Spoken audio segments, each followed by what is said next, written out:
ਸਤਿ ਸ੍ਰੀ ਅਕਾਲ। ਤੁਸੀਂ ਦੇਖ ਰਹੇ ਹੋ ਤਖਤ ਪੰਜਾਬ। ਮੈਂ ਤੁਹਾਡੇ ਨਾਲ ਸੁਖਵਿੰਦਰ ਸਿੰਘ। ਮੇਰੇ ਨਾਲ ਉੱਘੇ ਵਿਦਵਾਨ ਡਾਕਟਰ ਪਿਆਰਾ ਲਾਲ ਗਰਗ ਮੌਜੂਦ ਨੇ। ਵੱਡੀਆਂ ਖਬਰਾਂ ਜੋ ਚਰਚਾਵਾਂ ਘਟਨਾਵਾਂ ਵਾਪਰ ਰਹੀਆਂ ਨੇ ਚੋਣਾਂ ਦੇ ਦਿਨਾਂ ਦੌਰਾਨ ਉਸ ਉੱਤੇ ਅਸੀਂ ਚਰਚਾ ਕਰਾਂਗੇ। 20 ਤਰੀਕ ਨੂੰ ਵੋਟਾਂ ਨੇ। ਇਸ ਤੋਂ ਪਹਿਲਾਂ ਪਿਛਲੇ 2017 ਦੀਆਂ ਵੋਟਾਂ ਵੇਲੇ ਵੀ ਕੁਝ ਦਿਨ ਪਹਿਲਾਂ ਹੀ ਕੋਈ ਨਾ ਕੋਈ ਜਿਵੇਂ ਮੌੜ ਬੰਬ ਧਮਾਕਾ ਹੋਇਆ, ਇਸ ਤਰ੍ਹਾਂ ਦੀਆਂ ਘਟਨਾਵਾਂ ਵਾਪਰਨ ਦੇ ਨਾਲ ਸਿਆਸਤ ਦੇ ਉੱਤੇ ਕਿਸ ਤਰ੍ਹਾਂ ਦਾ ਅਸਰ ਪੈਂਦਾ। ਸਵਾਗਤ ਹੈ ਤੁਹਾਡਾ ਡਾਕਟਰ ਸਾਹਿਬ। ਸ਼ੁਕਰੀਆ ਜੀ, ਬਹੁਤ ਬਹੁਤ ਸ਼ੁਕਰੀਆ ਡਾਕਟਰ ਸਾਹਿਬ। ਸਾਰੀਆਂ ਸਿਆਸੀ ਪਾਰਟੀਆਂ ਲੱਗੀਆਂ ਹੋਈਆਂ ਇੱਕ ਦੂਜੇ ਉੱਤੇ ਦੂਸ਼ਣਬਾਜ਼ੀ ਕਰਨ, ਇਲਜ਼ਾਮ ਤਰਾਸ਼ੀ ਕਰਨ। ਸਭ ਨੂੰ ਇਹੀ ਹੈ ਕਿ ਅਸੀਂ ਕਿਸੇ ਨਾ ਕਿਸੇ ਢੰਗ ਨਾਲ ਸੱਤਾ ਤੇ ਕਾਬਜ਼ ਹੋ ਜਾਈਏ। ਪਰ ਇਸ ਵਾਰ ਇਸ ਤਰ੍ਹਾਂ ਲੱਗਦਾ ਹੈ ਕਿ ਜਿਵੇਂ ਪ੍ਰਧਾਨ ਮੰਤਰੀ ਮੋਦੀ ਸਾਹਿਬ ਪੰਜਾਬ ਦੌਰੇ ਦੇ ਉੱਤੇ ਨੇ, ਅਰਵਿੰਦ ਕੇਜਰੀਵਾਲ ਵੀ ਪੰਜਾਬ ਦੌਰੇ ਤੇ ਨੇ, ਉਧਰੋਂ ਕਾਂਗਰਸ ਨੇ ਆਪਣਾ ਪੱਤਾ ਖੇਡਦਿਆਂ ਸਾਬਕਾ ਪ੍ਰਧਾਨ ਮੰਤਰੀ ਡਾਕਟਰ ਮਨਮੋਹਨ ਸਿੰਘ ਹੋਰਾਂ ਨੂੰ ਅੱਗੇ ਕੀਤਾ ਆ। ਕਿਸ ਤਰ੍ਹਾਂ ਦੇਖਦੇ ਹੋ ਇਸ ਸਭ? ਦੇਖੋ, ਜੋ ਕਹਿੰਦੇ ਪੰਜਾਬ ਤੇਰਾ ਕੋਈ ਨਹੀਂ ਵਾਲੀ ਵਾਰਸ, ਉਹਦਾ ਕਾਰਨ ਕੀ ਹੈ ਕਿ ਪੰਜਾਬ ਨੂੰ ਡਾਕਟਰ ਮਨਮੋਹਨ ਸਿੰਘ ਨੇ ਠੀਕ ਕਿਹਾ, ਪਰ ਕਾਂਗਰਸ ਨੇ ਵੀ ਪੰਜਾਬ ਨੂੰ ਤਾਂ ਡਿਵਾਈਡ ਕਰਨ ਦੀ ਗੱਲ ਤਾਂ ਕਰੀ ਹੋਈ ਹੈ। ਜਦ ਰਾਹੁਲ ਗਾਂਧੀ ਆ ਕੇ ਕਹਿੰਦਾ ਅਸੀਂ ਇੱਥੇ ਅੱਤਵਾਦ ਨਹੀਂ ਹੋਣ ਦੇਣਾ, ਅੱਤਵਾਦੀਆਂ ਨਾਲ ਨਹੀਂ ਅਸੀਂ ਬੈਠ ਸਕਦੇ ਜਾ ਕੇ, ਉਹ ਅੱਤਵਾਦੀ ਕਿਹਨੂੰ ਕਹਿੰਦਾ ਹੈ?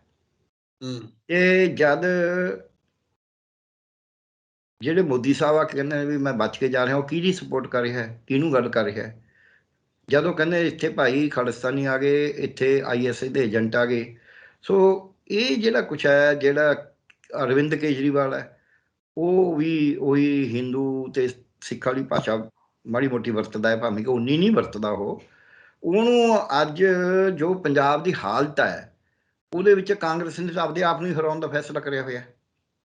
ਕਾਂਗਰਸ ਨੇ ਤਾਂ ਚਾਰ ਜਿਹੜੇ ਜਿਨ੍ਹਾਂ ਤੇ ਲੋਕਾਂ ਨੂੰ ਉਮੀਦ ਸੀ ਓਨੈਸਟੀ ਦੀ, ਉਹ ਤਾਂ ਚਾਰਾਂ ਦੇ ਉਲਟਾ ਐਨ ਓਪਨ ਬਿਆਨ ਆ ਰਹੇ ਨੇ ਕਾਂਗਰਸ ਦੇ। ਉਹਦੀ ਹਾਈਕਮਾਂਡ ਤਾਂ ਕੁਝ ਨਹੀਂ ਕਰ ਸਕਦੀ ਉਹਦੇ 'ਚ।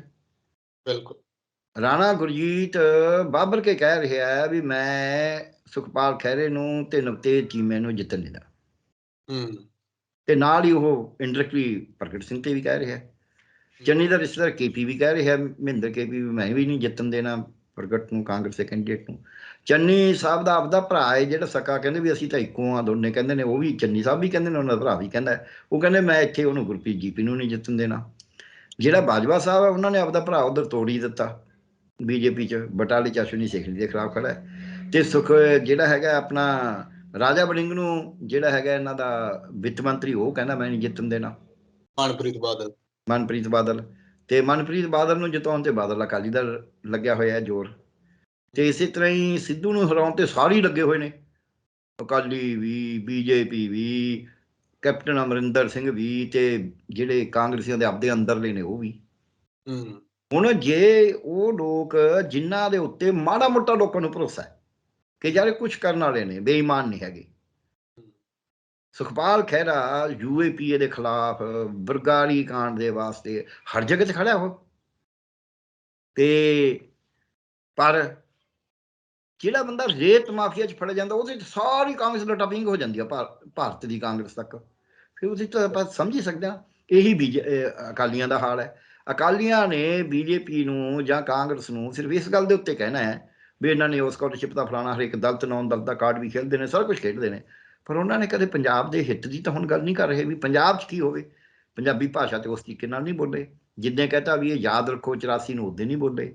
ਜਿੱਦਾਂ ਉਹਨਾਂ ਨੇ ਇੱਥੇ ਇਹ ਕਹਿ ਦਿੱਤਾ ਵੀ ਇਹ ਤਾਂ ਖਾਲਿਸਤਾਨੀ ਤੁਰੇ ਫਿਰਦੇ ਨੇ, ਸਿੱਖ ਸਾਡੇ ਅੰਦੋਲਨ ਨੂੰ ਮਵਾਲੀ, ਗੁੰਡੇ, ਬਦਮਾਸ਼ ਕਹਿਤਾ, ਉਦੋਂ ਨਹੀਂ ਬੋਲੇ। ਜਿੱਦਾਂ ਉਹਨਾਂ ਦੀ ਮਨਾਕਸ਼ੀ ਦੇਖੀ, ਜਿਹੜੀ ਮਿਨਿਸਟਰ ਵੀ ਆ ਉਹਨੇ ਕਹਿਤਾ, ਉਹਨੇ ਟਵੀਟ ਪਾਈ ਤੇ ਉਹਦੇ 'ਤੇ ਲੋਕਾਂ ਨੇ ਕਹਿਣਾ ਸ਼ੁਰੂ ਕਰਤਾ ਵੀ ਇਹ ਤੁਸੀਂ ਇੰਦਰਾ ਗਾਂਧੀ ਨਾ ਸਮਝਿਆ, ਪ੍ਰਾਈਮ ਮਿਨਿਸਟਰ ਮੋਦੀ ਨੇ, ਇਹ ਬਿਜਨਸ ਕਰ ਦੇਣਗੇ। ਇਹ ਤਾਂ ਉਦੋਂ ਵੀ ਨਹੀਂ ਬੋਲੇ। ਜਿੱਦੇ ਵੀਰ ਬਾਲ ਦਿਵਸ ਬਣਾਇਆ ਉਦੋਂ ਵੀ ਨਹੀਂ ਬੋਲੇ ਵੀ ਭਾਈ ਇਹ ਵੀਰ ਬਾਲ ਦਿਵਸ ਨਹੀਂ ਹੈ। ਵੀਰ ਤਾਂ ਤੁਹਾਡੇ ਨੇ, ਤੁਸੀਂ ਕਹਿੰਦੇ ਹੋ ਆਪਦੇ ਵੀਰ ਹੈ। ਅਸੀਂ ਤਾਂ ਜੇ ਵੀਰ ਦੀ ਵਜ੍ਹਾ ਵੀ ਵੀਰ ਕਹਿੰਦੇ ਹਾਂ, ਜੇ ਅਸੀਂ ਬੱਬੇ ਨਾਲ ਲਿਖਦੇ ਹਾਂ। ਉਹ ਤਾਂ ਤੁਹਾਡੇ ਵੀਰ ਹਕੀਕਤ ਹੈ, ਵੀਰ ਸਵਰਕਰ, ਇਹ ਤੁਹਾਡੇ ਨੇ। ਤੇ ਉਹ ਬੋਲੇ ਨਹੀਂ, ਕਿਉਂਕਿ ਉਹਨਾਂ ਤਾਂ ਆਪ ਕਿਤਾਬਾਂ ਹੋਈਆਂ ਜਿਹੀਆਂ ਲਵਾ ਰੱਖੀਆਂ ਸੀ ਕਰਨੀਆਂ ਨੇ। ਤਾਂ ਹੁਣੀ ਇੱਥੇ ਸਿਰਸਾ ਸਾਹਿਬ ਨੇ ਉਹ ਲਾਇਆ ਹੋਇਆ ਹੈ, ਕਾਫੀ ਉਹਦੇ 'ਚ ਬੰਦੇ ਹੈਗੇ ਨੇ, ਬਲਦੇਵ ਸਿੰਘ ਸਿਰਸਾ ਹੋਰਾਂ ਨੇ। ਤੇ ਰੋਜ਼ ਹੀ ਇੰਨੇ ਦਿਨਾਂ ਧਰਨਾ ਚੱਲ ਰਿਹਾ ਉਸੇ ਕਿਤਾਬ 'ਤੇ। ਆ ਮੈਂ ਕੱਲ੍ਹ ਲਿਖ ਕੇ ਉਹਨਾਂ ਸਾਰੀ ਡਿਟੇਲ ਵੀ ਦਿੱਤੀ ਹੈ। ਤੇ ਉਹਨਾਂ ਨੇ ਕਾਫੀ ਕੁਛ ਕਰਿਆ ਹੋਇਆ ਆਪ ਹੀ, ਬਹੁਤ ਇੰਟੈਲੀਜੈਂਟ ਮਿਹਨਤ ਕਰੀ ਹੋਈ ਹੈ ਉਹਨਾਂ ਨੇ। ਤੇ ਮੈਂ ਕਿਹਾ ਜੀ ਇਹਦੇ ਕਾਫੀ ਕੁਛ ਹੈ, ਕਿਤਾਬਾਂ ਉਹਨਾਂ ਨੇ ਲਈਆਂ ਹੋਈਆਂ ਨੇ, ਪੜ੍ਹੀਆਂ ਨੇ, ਮਾਰਕ ਕਰਿਆ ਸਭ ਕੁਛ ਉਹਨਾਂ ਨੇ ਆਪੇ। ਸੋ ਉਹਦੇ ਵਿੱਚ ਜਦ ਅਸੀਂ ਦੇਖਦੇ ਹਾਂ ਵੀ ਇਹ ਸਾਰੀਆਂ ਪਾਰਟੀਆਂ ਨੇ ਜਿਹੜੀਆਂ ਮੈਜੋਰਟੀ। ਇਹ ਤਾਂ ਗਵਰਨੈਂਸ ਦੀ ਵੀ ਗੱਲ ਨਹੀਂ ਕਰਦੀਆਂ। ਇੱਕ ਸਿੱਧੂ ਨੇ ਗੱਲ ਕਰੀ ਆ ਪੰਜਾਬ ਦੇ ਏਜੰਡੇ ਦੀ, ਜੇ ਮੈਂ ਕਹਾਂ ਸਿੱਧਾ, ਚਾਹੇ ਉਹ ਲਾਗੂ ਕਰ ਸਕਦਾ ਹੈ, ਨਹੀਂ ਕਰ ਸਕਦਾ, ਇਹ ਉਹਨੇ ਪਹਿਲਾਂ ਕਿ ਗਵਰਨੈਂਸ, ਫਾਈਨੈਂਸਿਸ ਇਕੱਠੇ ਕਰਨੇ, ਜਿਹੜੀ ਲੁੱਟ ਹੋ ਰਹੀ ਹੈ ਫਾਈਨੈਂਸ ਦੀ ਉਹ ਰੋਕਣੀ, ਤੇ ਫਿਰ ਅੱਗੇ ਬਾਕੀ ਗੱਲਾਂ ਦਾ, ਦੁਕਾਨਦਾਰਾਂ ਦਾ, ਇੰਡਸਟਰੀ ਦਾ, ਐਗਰੀਕਲਚਰ ਦਾ, ਮਜ਼ਦੂਰਾਂ ਦਾ, ਉਹਦੇ ਉੱਤੇ ਕੁਛ ਕਰਨਾ, ਸਿੱਖਿਆ, ਸਿਹਤ, ਜੋ ਵੀ ਪਰਿਆਵਰਨ। ਜਾਂ ਫਿਰ ਗੱਲ ਕਰੀਏ ਉਹਨਾਂ ਨੇ ਬਜਟ ਦੀ ਤਾਂ ਨਹੀਂ ਗੱਲ ਕਰੀ, ਪੈਸਾ ਕਿੱਥੋਂ ਆਏਗਾ ਆਮ ਆਦਮੀ ਪਾਰਟੀ ਨੇ, ਪਰ ਇਹ ਤਾਂ ਕਿਹਾ ਹੀ ਆ ਵੀ ਅਸੀਂ ਗਵਰਨੈਂਸ ਫਾਰਮ ਕਰਾਂਗੇ, ਇੱਥੇ ਤੁਹਾਨੂੰ ਘੁੰਮਣਾ ਨਹੀਂ ਪਊਗਾ, ਹੋਰ ਨਹੀਂ ਹੋਣਾ ਪਊ। ਔਰ ਮੈਨੂੰ ਲੱਗਦਾ ਵੀ ਇਹ ਕਰ ਸਕਦੇ ਨੇ ਕੁਛ ਨਾ ਕੁਛ, ਕਿਉਂਕਿ ਮੇਰਾ ਇੱਕ ਹੁਣੀ ਮੈਨੂੰ ਪਰਸੋਂ ਚੌਥੇ ਫੋਨ ਆਇਆ ਬੰਦੇ ਦਾ, ਉਹ ਬੰਦੇ ਦਾ ਕੋਈ ਦਿੱਲੀ ਦੇ ਵਿੱਚ ਐਜੂਕੇਸ਼ਨ ਮਹਿਕਮੇ ਦੀ ਗੱਲ ਸੀ, ਉਹਨੂੰ ਸਿਸੋਦੀਆ ਨੂੰ ਚਿੱਠੀ ਲਿਖੀ ਹੋਈ ਸੀ। ਸਿਸੋਦੀਆ 30 ਸਾਲ ਪੁਰਾਣੇ ਮਾਮਲੇ ਤੇ ਸਿਸੋਦੀਆ ਨੇ ਸਾਰੇ ਫਾਲਨ ਕਰ ਲਏ ਪ੍ਰਿੰਸੀਪਲ, ਵੀ ਦੱਸੋ ਇਹ ਕੰਮ ਹੋਇਆ ਕਿਉਂ ਨਹੀਂ ਅਗਲੇ ਦਾ, ਜਾਇਜ਼ ਕੰਮ ਹੈ, ਲੀਗਲ ਹੈ, ਤੇ ਉਹਨੂੰ ਚਿੱਠੀ ਦਾ ਜਵਾਬ ਦਿੱਤਾ। ਮੈਨੂੰ ਤਾਂ ਪਤਾ ਲੱਗਿਆ ਕਿ ਇੱਕ ਅਸੀਂ RTI ਪਾਈ ਸੀ ਮੈਂ ਉਹਦੇ ਵਾਸਤੇ ਆਪਦੇ ਉਸ ਵੱਲੋਂ, ਉਹ RTI ਦਾ ਜਵਾਬ ਮੇਰੇ ਕੋਲ ਆਇਆ ਹੋਇਆ ਸੀ, ਉਹ ਕਹਿੰਦਾ ਮੈਨੂੰ ਉਹ ਜਵਾਬ ਭੇਜੋ। ਮੈਂ ਕਿਹਾ ਕੀ ਲੋੜ ਪੈ ਗਈ, ਕਹਿੰਦੇ ਆਹ ਗੱਲ ਹੋ ਗਈ। ਸੋ ਇਹ ਤਾਂ ਪਤਾ ਲੱਗਦਾ ਹੀ ਆ, ਇੱਥੇ ਤਾਂ ਤੁਸੀਂ ਲਿਖੀ ਜਾਓ ਚਿੱਠੀਆਂ, ਹੁਣ ਵੀ ਚੰਨੀ ਸਾਹਿਬ ਨੂੰ ਲਿਖ ਲਓ ਜੇ ਜਵਾਬ ਦੇ ਦੇਣ। ਸੋ ਇਸ ਕਰਕੇ ਐਂ ਤਾਂ ਪਤਾ ਲੱਗਦਾ ਕਿ ਉਹ ਗਵਰਨੈਂਸ ਫਾਰਮ ਕਰਦੇ ਨੇ। ਸੋ ਦੋ ਜਿਹੜੇ ਆਪਾਂ ਕਹੀਏ ਵੀ ਕੁਛ ਨਾ ਕੁਛ ਕਰਨਾ ਚਾਹੁੰਦੇ ਨੇ, ਰਾਜਾ ਵੜਿੰਗ ਨੇ ਆਪਣੇ ਸਾਹਮਣੇ ਕਰਿਆ ਹੀ ਹੈ ਵੀ ਉਹ ਵੱਖਰੀ ਗੱਲ ਹੈ, ਪਰ ਇੱਕ ਵਾਰੀ ਤਾਂ ਬੱਸਾਂ ਦੀ ਆਮਦਨ ਵਧਾਈ ਹੋਈ ਹੈ ਨਾ, ਮਾਫੀਆ ਰਾਜ ਨੂੰ ਘਟਾਉਣ ਦੀ ਕੋਸ਼ਿਸ਼ ਤਾਂ ਕਰੀ ਹੋਈ ਹੈ, ਤੇ ਉਹ ਸੰਸੀਰ ਕੋਸ਼ਿਸ਼ ਕਰੀਏ, ਕੋਈ ਐਂ 2 ਨੰਬਰ ਦੀ ਤਾਂ ਕਰੀ ਨਹੀਂ। ਸੋ ਇਸ ਕਰਕੇ ਸਾਨੂੰ ਸਾਡੇ ਸਾਹਮਣੇ ਹੈ ਵੀ ਕਾਂਗਰਸ ਆਪਦੇ ਆਪ ਨੂੰ ਹਰਾਉਣ ਤੁਰੀ ਹੋਈ ਹੈ, BJP ਇਹਨੂੰ ਕਮਿਊਨਲਾਈਜ਼ ਕਰਕੇ ਪੂਰੀ ਤਰ੍ਹਾਂ ਕਰਨਾ ਚਾਹੁੰਦੀ ਹੈ, ਕਾਂਗਰਸ ਇਸ ਨੂੰ ਕਾਸਟਿਸਟ ਪੋਲਿਟਿਕਸ 'ਚ ਲੈ ਕੇ ਜਾਣਾ ਚਾਹੁੰਦੀ ਹੈ, ਤੇ ਜਿਹੜਾ ਅਕਾਲੀ ਦਲ ਉਹ ਆਪਦੇ ਉਸੇ ਪੰਥਕ ਏਜੰਡੇ ਦੇ ਵਿੱਚ, ਪੰਥਕ ਏਜੰਡਾ ਵੀ ਨਹੀਂ, ਨਾਮ ਪੰਥਕ ਦਾ ਲੈਂਦਾ। ਤੇ ਇਹਨਾਂ ਸਾਰੀਆਂ ਗੱਲਾਂ ਨੂੰ ਜਦ ਅਸੀਂ ਦੇਖਦੇ ਹਾਂ, ਜੋ ਕੁਛ ਪੋਜੀਸ਼ਨ ਹੈ ਪੰਜਾਬ ਦੀ, ਪੰਜਾਬ ਨੂੰ ਤਾਂ ਉਸ ਤਰ੍ਹਾਂ ਜਿੱਦਾਂ ਪੰਜਾਬ ਦੇ ਜਿਹੜੇ ਅਸਲੀ ਮੁੱਦੇ ਨੇ ਉਹ ਹੈਗੇ ਨੇ ਵੀ ਅਸੀਂ ਜੀ ਵੱਧ ਅਧਿਕਾਰਾਂ ਦੀ, ਵੱਧ ਨਹੀਂ ਬਲਕਿ ਜਿਹੜੇ ਸੰਵਿਧਾਨਕ ਅਧਿਕਾਰ ਨੇ ਉਹ ਲੈਣ ਦੀ ਗੱਲ ਉਹ ਤੱਕ ਨਹੀਂ ਕਰ ਰਹੇ। ਸੋ ਇਸ ਕਰਕੇ ਇਸ ਵਕਤ ਪਾਰਟੀਆਂ, ਦੋ ਗੱਲਾਂ ਜਿਹੜੀਆਂ ਵੱਡੀਆਂ ਹੋ ਗਈਆਂ, ਜਿਹਦੇ ਕਰਕੇ ਮੈਂ ਕਹਿਣਾ ਵੀ ਪੰਜਾਬ ਦਾ ਕੋਈ ਵਾਦੀ ਵਾਰਸ ਨਹੀਂ ਹੈ, ਉਹ ਇਹ ਨੇ ਵੀ ਪਾਰਟੀਆਂ 'ਚੋਂ ਛੜੱਪੇ, ਟਿਕਟ ਨਾ ਮਿਲਣ ਕਰਕੇ, ਟਿਕਟ ਨਾ ਮਿਲਣ ਕਰਕੇ ਛੜੱਪੇ ਮਾਰਨ ਦਾ ਕੋਈ ਅੰਤ ਨਹੀਂ, ਤੇ ਦੂਜੀਆਂ ਪਾਰਟੀਆਂ ਉਹਨਾਂ ਨੂੰ ਪੂਰਾ ਵਿਧੀਵਤ ਬਣਾ ਕੇ ਸਰੋਪੇ ਪਾ ਕੇ ਟਿਕਟ ਦੇ ਰਹੀਆਂ ਨੇ, ਉਹਨਾਂ ਨੂੰ ਵੀ ਕੋਈ ਸ਼ਰਮ ਨਹੀਂ ਹੈ। ਸੋ ਇਹ ਤੋਂ ਇਹ ਪਤਾ ਲੱਗਦਾ ਹੈ ਵੀ ਇਹ ਵਪਾਰੀ ਇਕੱਠੇ ਹੋ ਗਏ, ਔਰ ਵਪਾਰ ਕਰਨ ਵਾਸਤੇ ਸਾਮ ਦਾਮ ਦੰਡ ਭੇਦ ਹਰ ਚੀਜ਼ ਲਾਉਣ ਨੂੰ ਤਿਆਰ ਨੇ। ਬਿਲਕੁਲ ਇਹ ਕੋਈ ਐਥਿਕਸ ਮੋਰੈਲਿਟੀ ਦੀ ਗੱਲ ਨਹੀਂ ਕਰਨ ਤਿਆਰ। ਆਹ ਗੱਲ ਜਿਹੜੀ ਅੱਜ ਜਿਹੜੀਆਂ ਚੋਣਾਂ ਤੋਂ ਕੁਝ ਦਿਨ ਪਹਿਲਾਂ ਘਟਨਾਵਾਂ ਵਾਪਰਦੀਆਂ, ਜਿਵੇਂ ਦੀਪ ਸਿੱਧੂ ਦਾ ਹਾਦਸਾ ਹੋ ਗਿਆ, ਇਹਨੂੰ ਭਾਵੇਂ ਕਿਸੇ ਵੀ ਰੂਪ ਵਿੱਚ ਦੇਖਿਆ ਜਾਵੇ, ਪਰ ਕਿਤੇ ਨਾ ਕਿਤੇ ਸਿਆਸਤ ਦੇ ਉੱਤੇ ਤਾਂ ਅਸਰ ਪਾਉਂਦਾ ਹੈ। ਲੋਕਾਂ ਦੇ ਮਨ ਦੇ ਵਿੱਚ ਵੀ ਉਹ ਜਿਹੜਾ ਇੱਕ ਵਲਵਲਾ ਉੱਠ ਰਿਹਾ ਕਿ ਦੀਪ ਸਿੱਧੂ ਕੀ ਕਹਿੰਦਾ ਸੀ, ਤੇ ਹੁਣ ਅੱਗੇ ਉਹਦੀ ਸਿਆਸਤ ਨੂੰ, ਜੋ ਉਹ ਵੀ ਵਾਰਿਸ ਪੰਜਾਬ ਦੇ, ਉਹਨਾਂ ਨੇ ਵੀ ਇੱਕ ਜਥੇਬੰਦੀ ਬਣਾਈ ਸੀ, ਉਸ ਨੂੰ ਅੱਗੇ ਵਧਾਉਣ ਦੇ ਲਈ, ਜਾਂ ਫਿਰ ਉਹਨਾਂ ਦੇ ਜਿੱਥੇ ਸੰਸਕਾਰ ਹੋਇਆ ਉੱਥੇ ਖਾਲਿਸਤਾਨ ਦੇ ਨਾਅਰੇ ਲਾਏ ਗਏ। ਇਹੋ ਜਿਹਾ ਕੁਝ ਜਿਹੜਾ ਇਹ ਮੀਡੀਆ ਦੇ ਵਿੱਚ ਉਸ ਤਰੀਕੇ ਦੇ ਨਾਲ ਪ੍ਰਚਾਰਿਆ ਜਾ ਰਿਹਾ, ਜਿਸ ਤਰੀਕੇ ਦੇ ਨਾਲ ਬਾਕੀ ਪਾਰਟੀਆਂ ਜਿਵੇਂ ਕਹਿ ਲਓ ਕਿ ਕੋਈ ਕਾਰਡ ਖੇਡਣਾ ਚਾਹੁੰਦੀਆਂ ਨੇ ਕਿ ਜਿਵੇਂ ਪੰਜਾਬ ਦੇ ਵਿੱਚ ਸ਼ਾਂਤੀ ਹੋਣੀ ਚਾਹੀਦੀ ਹੈ, ਪੰਜਾਬ ਨੂੰ ਸੁਰੱਖਿਆ ਦਾ ਖਤਰਾ ਹੈ, ਤਾਂ ਇਹੋ ਜਿਹੀ ਚੀਜ਼ਾਂ ਨੂੰ ਵੀ ਆਧਾਰ ਬਣਾਉਣ ਦੀ ਕੋਸ਼ਿਸ਼ ਕੀਤੀ ਜਾ ਰਹੀ ਹੈ। ਦੇਖੋ, ਇਹ ਜਿਹੜੀ ਘਟਨਾ ਦੀਪ ਸਿੱਧੂ ਵਾਲੀ ਹੋਈ ਹੈ, ਇਹ ਬਹੁਤ ਮੰਦਭਾਗੀ ਹੈ। ਉਹ ਇੱਕ ਵਿਚਾਰ ਦੇ ਰਿਹਾ ਸੀ, ਚਾਹੇ ਵਾਰਸ ਪੰਜਾਬ ਦੇ ਕਹੇ, ਮੇਰਾ ਮਤਭੇਦ ਰਿਹਾ ਉਹਦੇ ਨਾਲ, ਪਰ ਮਤਭੇਦ ਹੋਣ ਦਾ ਮਤਲਬ ਇਹ ਥੋੜਾ ਵੀ ਅਸੀਂ ਉਹ ਬੰਦੇ ਦੇ ਦੁਸ਼ਮਣ। ਬੜਾ ਸੋਹਣਾ ਆਰਟੀਕੂਲੇਟ ਬੰਦਾ ਸੀ, ਉਹ ਇੱਕ ਨਵਾਂ ਵਿਚਾਰ ਦਿੰਦਾ ਸੀ, ਉਹਦੇ ਨਾਲ ਐਗਰੀ ਕਰਨਾ, ਬਲਕਿ ਵਿਚਾਰ ਤਾਂ ਭਿੰਨੇ ਚਾਹੀਦੇ ਨੇ। ਜੇ ਕੋਈ ਵੱਖਰਾ ਵਿਚਾਰ ਨਹੀਂ ਆਏਗਾ ਫਿਰ ਤਾਂ ਸਾਰੇ ਉਹ ਇੱਕ ਦੂਜੇ ਦੇ ਪਿੱਛੇ ਲੱਗ ਬਣ ਜਾਣਗੇ। ਸੋ ਪੰਜਾਬ ਨੂੰ ਵਿਕਾਸ ਕਰਨ ਦਾ ਉਹ ਆਪਣਾ ਇੱਕ ਮਾਡਲ ਦੇ ਰਿਹਾ ਸੀ, ਆਪਣਾ ਰਸਤਾ ਦੱਸ ਰਿਹਾ ਸੀ। ਉਹਦੇ ਉੱਤੇ ਇਸ ਵਕਤ ਜੇ ਤੁਸੀਂ ਦੇਖੋ, ਇਸ ਨੂੰ ਇੱਕ ਘਟਨਾ ਕਰਨ ਨਾਲ ਜੋੜਨ ਦੀ ਲੋੜ ਹੈ। ਕਈ ਦਿਨ ਪਹਿਲਾਂ ਇੱਥੇ ਭਾਸ਼ਣ ਹੋਇਆ ਕਿ ਜੀ ਪੰਜਾਬ 'ਚ ਅੱਤਵਾਦ ਆ ਜੂ ਜੇ ਅਸੀਂ ਨਾ, ਇੱਕ ਪਾਰਟੀ ਨੇ ਕਿਹਾ, ਪਾਰਟੀ ਦੇ ਸੁਪਰੀਮੋ ਨੇ ਕਿਹਾ, ਦੇਸ਼ ਦੇ ਸੁਪਰੀਮੋ ਨੇ ਕਿਹਾ, ਕਿਹਾ ਕਿ ਨਹੀਂ ਕਿਹਾ? ਬਿਲਕੁਲ। ਤੇ ਇਹ ਘਟਨਾ ਉਦੋਂ ਬਾਅਦ ਵਾਪਰਦੀ ਹੈ, ਥੋੜੀ ਦੇਰ ਬਾਅਦ ਹੀ। ਬਿਲਕੁਲ। ਇਦੋਂ ਅੱਗੇ ਫਿਰ ਖਾਲਿਸਤਾਨ ਦੇ ਨਾਅਰੇ ਲੱਗਣਾ, ਇਹ ਵੀ ਉਹੀ ਮੈਨੇਜ ਚੱਕਰ ਲੱਗਦਾ, ਕਿਉਂਕਿ ਗੱਲ ਤਾਂ ਹਿੰਦੂ ਵੋਟ ਜਿਹੜੀ ਟੁੱਟੀ ਹੋਈ ਹੈ ਉਹਨੂੰ ਆਪਦੇ ਵੱਲ ਖਿੱਚਣਾ ਨਾ। ਉਹ ਖਿੱਚਣ ਦਾ ਤਰੀਕਾ ਇਹ ਹੈ ਵੀ ਤੁਸੀਂ ਫਸ ਗਏ ਖਾਲਿਸਤਾਨ 'ਚ, ਹੁਣ ਤੁਸੀਂ ਨਹੀਂ ਬਚਣਾ। ਫਿਰ ਸਾਈਕੋਸਿਸ ਪੈਦਾ ਕਰਨਾ। ਦੂਜੀ, ਜਿਹੜੇ ਖਾਲਿਸਤਾਨ ਦੇ ਨਾਅਰੇ ਲਾਉਂਦੇ ਨੇ ਉਹਦੇ ਨਾਲ ਜਿਹੜਾ ਸਿੱਖ ਆ ਉਹਨੂੰ ਉਧਰ ਵੀ ਚੱਲ ਵੀ ਜੇ ਹੋਰ ਨਹੀਂ ਤਾਂ ਪੰਥ ਵੱਲ ਨੂੰ ਹੀ ਚੱਲੀਏ। ਇਹ ਇੱਕ ਬੜੀ ਵੱਡੀ ਡੂੰਘੀ ਸਾਜ਼ਿਸ਼ ਹੈ, ਜਿਵੇਂ ਮਾਡਲ ਬੰਬ ਧਮਾਕਾ ਹੋਇਆ ਸੀ, ਜਿਵੇਂ ਪੁਲਵਾਮਾ ਹੋਇਆ। ਇਹ ਜਿਹੜਾ ਹੈ ਇਸ ਨੂੰ ਅੱਜ ਲੋੜ ਸੀ ਇਹਨੂੰ ਐਕਸਪੋਜ਼ ਕਰਨ ਦੀ। ਜਿਵੇਂ ਇਹਦੀ ਗਾਹਾਂ ਪੈਰਲਲ ਕਿੱਥੇ ਹੈ? ਪੈਰਲਲ ਇਹਦਾ ਇੱਥੇ ਹੈ ਕਿ ਸਿੰਘੂ ਬਾਰਡਰ ਦੇ ਉੱਤੇ, ਟਿਕਰੀ ਬਾਰਡਰ ਦੇ ਉੱਤੇ, ਗਾਜੀਪੁਰ ਬਾਰਡਰ ਤੇ ਜੋ ਮਰਜ਼ੀ ਹੁੰਦਾ ਸੀ ਉਹਨੂੰ ਖਾਲਿਸਤਾਨ ਨਾਲ ਜੋੜ ਦਿਆ ਜਾਂਦਾ ਸੀ। ਔਰ ਉਹ ਖਾਲਿਸਤਾਨ ਜੋੜਨ ਵਾਸਤੇ ਬਿਲਕੁਲ ਐਸੇ ਜਿਹੜੇ ਸਰਕਾਰ ਦੇ ਏਜੰਟ ਵੀ ਕਹੇ ਜਾ ਸਕਦੇ ਨੇ, ਏਜੰਸੀਆਂ ਦੇ ਬੰਦੇ ਵੀ ਕਹੇ ਜਾ ਸਕਦੇ ਨੇ, ਉਹ ਐਨ ਸਰਗਰਮ ਹੋ ਜਾਂਦੇ ਸੀ। ਜੇ ਉਹਨਾਂ ਘਟਨਾਵਾਂ ਨੂੰ ਤੁਸੀਂ ਦੇਖੋ, ਸੋ ਇਸ ਕਰਕੇ ਬੰਦੇ ਨਾਲ ਉਹਨਾਂ ਨੂੰ ਕੋਈ ਪਿਆਰ ਨਹੀਂ ਹੁੰਦਾ। ਉਹ ਭਾਵੇਂ ਦੀਪ ਸਿੱਧੂ ਹੋਵੇ ਤੇ ਉਹ ਭਾਵੇਂ ਜਿਹੜਾ ਉਹ ਇਹ ਤਰਨਤਾਰਨ ਵਾਲਾ ਲੜਕਾ ਮਾਰਿਆ ਸੀਗਾ, ਟੰਗਿਆ ਸੀ ਉੱਥੇ, ਉਹ ਹੋਵੇ। ਸੋ ਉਹਦੇ ਵਿੱਚ ਉਹਨਾਂ ਨੂੰ ਤਾਂ ਨਾਅਰਾ ਚਾਹੀਦਾ ਵੀ ਖਾਲਿਸਤਾਨ ਦਾ ਨਾਅਰਾ ਲੱਗੂ ਤਾਂ ਹਿੰਦੂ ਇਕੱਠੇ ਹੋਣਗੇ। ਚੰਨੀ ਨੇ ਤਾਂ ਉਹਨਾਂ ਦਾ ਵੈਸੇ ਹੀ ਬਹੁਤ ਸੋਹਣਾ ਕੰਮ ਕਰਤਾ, ਇਹ ਕਹਿ ਕੇ ਵੀ ਅਸੀਂ ਭਈਆ ਨੂੰ ਕੱਢ ਦੇਣਾ, ਉਰੇ ਨਹੀਂ ਆਉਣਗੇ। ਉਹ ਤਾਂ ਮੋਦੀ ਸਾਹਿਬ ਦਾ ਕੰਮ ਐਨ ਪੂਰਾ ਸੈੱਟ ਹੋ ਗਿਆ। ਤੇ ਮੋਦੀ ਸਾਹਿਬ ਨੇ ਪਹਿਲਾਂ ਚੰਨੀ ਸਾਹਿਬ ਨੂੰ ਹੀਰੋ ਬਣਾਤਾ ਵੀ ਇਹ ਤਾਂ ਕਹਿ ਕੇ ਵੀ ਦੇਖੋ ਜੀ ਮੈਂ ਤਾਂ ਬਚ ਕੇ ਚੱਲਿਆ। ਚੰਨੀ ਸਾਹਿਬ ਨੇ ਇਹੋ ਜਿਹੇ ਬਿਆਨ ਦਿੱਤੇ ਤੇ ਉਹ ਮੋਦੀ ਸਾਹਿਬ ਨੂੰ ਵੀ ਹੀਰੋ ਬਣਾਤਾ, ਦੋਨੇ ਪਾਸੇ ਹੀਰੋ ਬਣ ਗਏ। ਹੁਣ ਫੇਰ ਆ ਕੇ ਉਹ ਕਹਿ ਗਏ ਮੈਨੂੰ ਤਾਂ ਦੇਵੀ ਤਲਾਬ ਮੰਦਿਰ ਨਹੀਂ ਜਾਣ ਦਿੱਤਾ ਗਿਆ। ਉਧਰੋਂ ਚੰਨੀ ਸਾਹਿਬ ਨੇ ਕਹਿਤਾ ਮੇਰਾ ਹਵਾਈ ਜਹਾਜ਼ ਰੋਕਤਾ। ਦੇਖੋ ਤੁਸੀਂ ਘਟਨਾਵਾਂ ਦੋਨੇ ਉਦੋਂ ਵੀ ਹੁਣ ਵੀ। ਬਿਲਕੁਲ ਇਹਨਾਂ ਨੂੰ ਜੋੜ ਕੇ ਦੇਖਣ ਦੀ ਲੋੜ ਹੁੰਦੀ ਹੈ। ਸੋ ਇਸ ਕਰਕੇ ਹੁਣ ਵੀ ਇੱਕ ਦੂਜੇ ਦਾ ਉਹਨਾਂ ਨੇ ਸਪੋਰਟ ਕਰਤਾ। ਚੰਨੀ ਸਾਹਿਬ ਨੇ ਕਹਿਤਾ ਮੇਰਾ ਜਹਾਜ਼ ਨਹੀਂ ਉੱਡਣ ਦਿੱਤਾ, ਉਹਨਾਂ ਨੇ ਕਹਿਤਾ ਮੈਨੂੰ ਦੇਵੀ ਤਲਾਬ ਮੰਦਿਰ ਨਹੀਂ ਜਾਣ ਦਿੱਤਾ। ਉਦੋਂ ਕਹਿਤਾ ਮੈਂ ਬਚ ਕੇ ਜਾ ਰਿਹਾ, ਉਹਨੇ ਕਹਿਤਾ ਫਿਰ ਕੀ ਹੋ ਗਿਆ ਜੇ ਉੱਥੇ ਰੁਕ ਗਏ, ਮੇਰਾ ਤਾਂ ਕੋਈ ਕਸੂਰ ਹੀ ਨਹੀਂ ਹੈ। ਦੋਨੇ ਬਹਾਦਰ ਬਣ ਗਏ, ਦੋਨੇ ਹੀਰੋ ਬਣ ਗਏ ਆਪਣੇ ਆਪਣੇ ਉਸ 'ਚ। ਸੋ ਇਸ ਕਰਕੇ ਇਹ ਮੈਂ ਮਤਲਬ ਅਸੀਂ ਇੱਕ ਨਾਟਕ ਸੀਗਾ ਕਿਸੇ ਜ਼ਮਾਨੇ ਦੇ ਵਿੱਚ ਮੈਡੀਕਲ ਕਾਲਜ ਖੇਲਿਆ ਸੀ, ਮੰਦਰ ਮਸਜਿਦ।